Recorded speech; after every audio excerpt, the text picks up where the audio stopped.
AI is increasingly influencing HR decisions. But what does that mean in terms of diversity, fairness, and ethics? Let's take a closer look.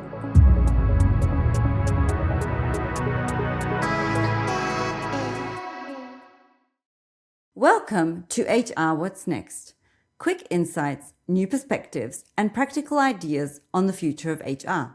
I'm Hinada, your host for this episode. Let's get started. Artificial intelligence is rapidly transforming HR. But beyond efficiency, it raises critical questions around fairness, diversity, and ethics. In this episode, we want to explore how AI systems influence decision-making, what risks they carry, and how HR can ensure responsible and inclusive use. Joining me today is Dr. Auxane Boch, Associate Research Director at the Technical University of Munich's Institute for Ethics in AI. Auxane will help us unpack how organizations can navigate AI in HR responsibly, especially when it comes to diversity and ethical considerations. Great to have you with us. Thank you very much for having me. Auxane, to start with diversity in general, what exactly does it mean and why is it so important in AI-driven HR? So diversity is the concept that something is different from the rest of the group. It can be everything and nothing. When you have a group that is mostly male, having one female is diverse. But it can be gender, it can be age, it can be professional background, it can be ethnicity, it can be religion, it can be anything. Now, usually when we talk about diversity in the context of AI, we talk about marginalized populations. So especially historically marginalized populations. So we talk about people that were not recognized at their value of human beings similarly to other human beings. And I mean, that's a good conversation to have. In HR, where that can translate is in the bias and the outcome of an AI system, because an AI is trained a certain way and therefore might be biased. It's also in the teams that you have, either developing or using an AI, because diversity also means diversity of perspectives. So it means having less blind spots. It means having more different opinions that might clash. But when we talk about ethics, we also like the idea of having diverse opinions, which then leads us to the best answer possible. We often hear that AI can be biased. From a diversity, equity, and inclusion perspective, how can organizations actually mitigate these risks? So there are many ways that you can try to mitigate risks when it comes to bias. First, I think the important thing is to understand what an AI is. In this context, I'm assuming we're talking mostly about LLMs, because those are the types of AI you would see the most in whether it's recruitment, hiring, onboarding, conversation, whatever. And so an LLM is a system that is trained on a data set that might or might not be representative, and therefore its answer being probabilistic based on what it has been trained on will be biased towards what is originally in the data set. Now, how do we fix it? Because we know that as a problem. Auditing is a very good way to fix it. Just audit, try, test, run the AI. Run it, try to see the outcomes, and again, have a diverse team testing it so that they can see maybe the different biases in the outcome, the different blind spots in the outcomes. You can also look at where the data comes from. What really is the data that trained that LLM that you're using? Make a conscious decision about which AI you are going to pick to implement for usage in your practice. And if you develop and design an AI yourself, then have a very diverse team also from the onset when it comes to conceptualization, thinking what problem are we fixing, how are we fixing it, then which model am I picking, which weight am I giving to which value in the decision-making of the AI. An example that can be good for this is usually the Schufa. You know the Schufa, yeah? It's in Germany, it's the credit scoring system.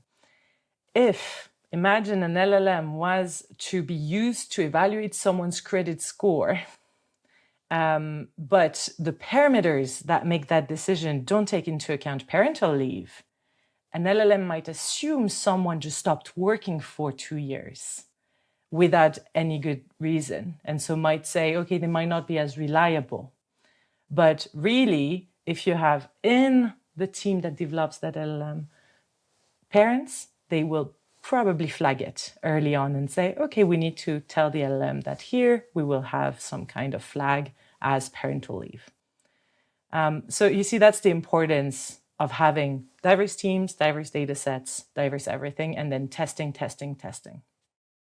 This raises a really important question in terms of, should AI ever make decisions? I mean, especially in an area like HR, because it is about people's lives. Or the Schufa example is also, something to do with very sensitive data and with life circumstances. Where should we actually draw the line? I think very early on. So I would give a very low amount of responsibility to an LLM. The first answer to this is no, an AI should not have a decision-making power. A human has a decision-making power for many reasons, including the right to redress. So if a decision is made that, as you were saying, impacts people's lives, right? Then this person needs to have the ability to go against whoever made that decision, to question it. The AI lack of transparency would be a first issue. The second issue is that an AI doesn't think, it doesn't reason, it doesn't have common sense. It's a probabilistic machine. It's a stochastic parrot. It doesn't have common sense, really. That's what it is. So having an AI in decision place for me would be a no-no. Having a human being supported by an AI is a yes. Now, talking about this, I see two big things we should do if we have AI implemented as partnering or teaming with a human. First, literacy. What I just told you about the stochastic parrot, what I told you earlier about how an LLM works, this should be common knowledge for anyone using AI so that they can see the limitations of LLMs. And the second thing is always human oversight. You should always have a human that makes decisions, never an AI, even though an AI can support a decision. Yeah, I mean, I think also, in terms of support, yes, because, you need to move into that idea of also trust, right? And, it's very natural for us to have trust in humans, and HR is a human business, right, in every organization. How can organizations then ensure the transparency and explainability when they're using AI systems, especially in the area of HR, where it is, like we said, about people's lives? Yeah, so let's talk maybe a bit about different use cases, because I think that's the best way to maybe look into the potential ethical risks, especially linked to the lack of transparency. If you look into recruitment, so using LLMs to support recruitment, you can be transparent about how you use it or which LLM you picked, arguing here is the data set that this LLM was built on, and therefore this is why we picked it. So this intentionality, I think, needs to be transparent if you're using any AI. You also want to make bias audits, right? That's what I was saying at the beginning. Do some tests, see, okay, is that working? And if you do some bias audits in your own company for the application of an AI in your processes, and then you report this, I think this is a trust-building transparency, right? So you're saying, look, we're not just using AI mindlessly, we're actually showing that we care about how we use it. You can also, of course, and you will need to have human oversight. So it's not about having AI take the place of someone. It's about enhancing a human's ability at this stage, or at least the productivity. And so it's also important to say the AI will not make decisions that will just be followed. A human will use an AI that might support its decision making. And then from that, the human is still responsible. So trust is also built on the fact that you can go to someone and tell them, hey, I disagree with you. How do we fix this? What about when it comes to AI actually interacting directly with people. This happens a lot at the moment in recruiting, for example, or in feedback rounds, sometimes in internal processes. What ethical risks do you see here? So there are many ethical risks. First, it's the way we perceive AI. I think that's an important point that we keep forgetting.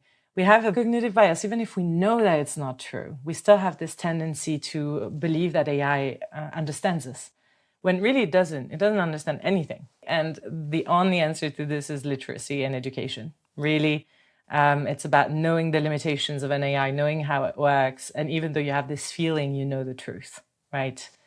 Now, after that, you have many other issues I can see. So bias, we already spoke about in hiring processes.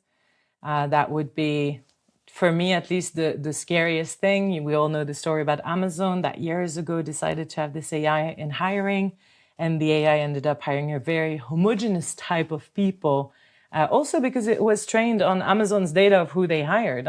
So it's not out of nowhere, but that also identified a big bias in the human bias already, that then was increased by the AI bias. And so they ended up with a pool of very similar white men from Ivy League. That is what was mostly hired by this AI algorithm. They, of course, took it down and then tried to fix it. Another issue I would see is privacy. Very big concern when we talk about LLMs. If you use the LLMs that are on the market, that are the big ones, if we talk about Claude, ChatGPT, Gemini, they are linked to a cloud. And they belong to another company. So if you put data on there, this data is going to be used most probably to retrain the AI. And under GDPR, you need to always have a right to remove that data. But this is, at this stage, not doable. This is not enforceable. So we have a big privacy issue here, and also a more simple privacy issue in terms of employee onboarding. This is also a data encryption issue. Maybe if we can have those LLMs on internal servers and not on a cloud, that would fix it. And the final problem would be transparency. You were talking about AI and decision making. An AI is intransparent, especially in LLM. There are neural networks behind it. It's very hard to know exactly how a decision was made by an AI. This lack of transparency is a big problem for the person who will live through the decision that was made by this AI, because there is no redress possible. And that's why we always need human supervision, human in the loop, that will in the end be the person making any kind of changes. I mean, that's so much, right, for people to also take in, because it's a big responsibility. To wrap up, I would say, like, I would ask of you, what would be, let's say, your top 3 recommendations for HR leaders when it comes to AI, diversity, and ethics? First, be mindful. Always be mindful. Do your best to pick the right tool or to develop the tool the best way possible. And that requires diversity. It requires many opinions. It requires expertise. It requires understanding what you're doing here. So be mindful all the way when you want to integrate AI. A second point is be transparent about it. Say clearly what you're picking, why you're picking it. It's also about keeping you accountable a little bit, but it's also about the trust. As you were saying, trust is a big part of your sector. It's about humans. And the final one is literacy. Educate your teams, educate everyone, educate everything about what you're implementing with them, for them, and why, and how it works. I think today it should be mandatory that everyone has some class on what is an LLM and how it works. Because if you're going to use it, you need to know exactly what it does and what it doesn't do, also to reduce the biases I was talking about earlier. Thank you, Auxane. I mean, these are really, really important points. I do have one last question for you before we finish today. Slightly beyond what we've been discussing so far, everyone is talking about the future of work. And, whether it's, autonomous cars or robots working in factories, humanoids, and so on. How do you see the role of digital co-workers or AI agents evolving. And here I'd really love to hear your personal opinion. You're right. There is a lot of things happening. Now, I know that the fear behind most of those questions and this topic is the big replacement fear, right? We're afraid that AI is going to take over and there's not going to be jobs for us anymore. And the truth is that AI, due to its lack of basically everything that is not just probability, cannot do most of our jobs, at least not full jobs, can do some bits and pieces of it. And that's where actually I see the future be. Those bits and pieces, let's delegate them. There's a lot of research on human-machine teaming and collaboration, and how do we integrate AI in our workflows to make our life simpler, but also spend more time on maybe the harder tasks, the higher cognitive tasks, the higher human tasks, the feeling tasks, you know? We're talking a lot about it in healthcare as well, as where can AI remove some burden, especially organizationally, but then can give more space for doctors, nurses to actually care for people. So that's, in my opinion, where we're going definitely, because that's also what we see happening.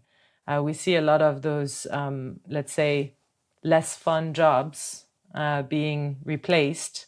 You were talking about autonomous cars. Well, that requires a bit more than just an autonomous car. It requires an entire ecosystem that allows it. And we know that we're not very ready. You were talking about trust. Well, we're not there yet. The population doesn't trust it. But it's also not because we have the technology that we're going to fully implement it. It's more going to be a process of where humans are going to be enhanced by integrating technology as teams, team members. Thank you for being here, Auxane. It was really great to share your perspectives with us today. Thank you very much. I had a lot of fun. Thanks for listening to HR What's Next. If you enjoyed this episode, make sure to subscribe.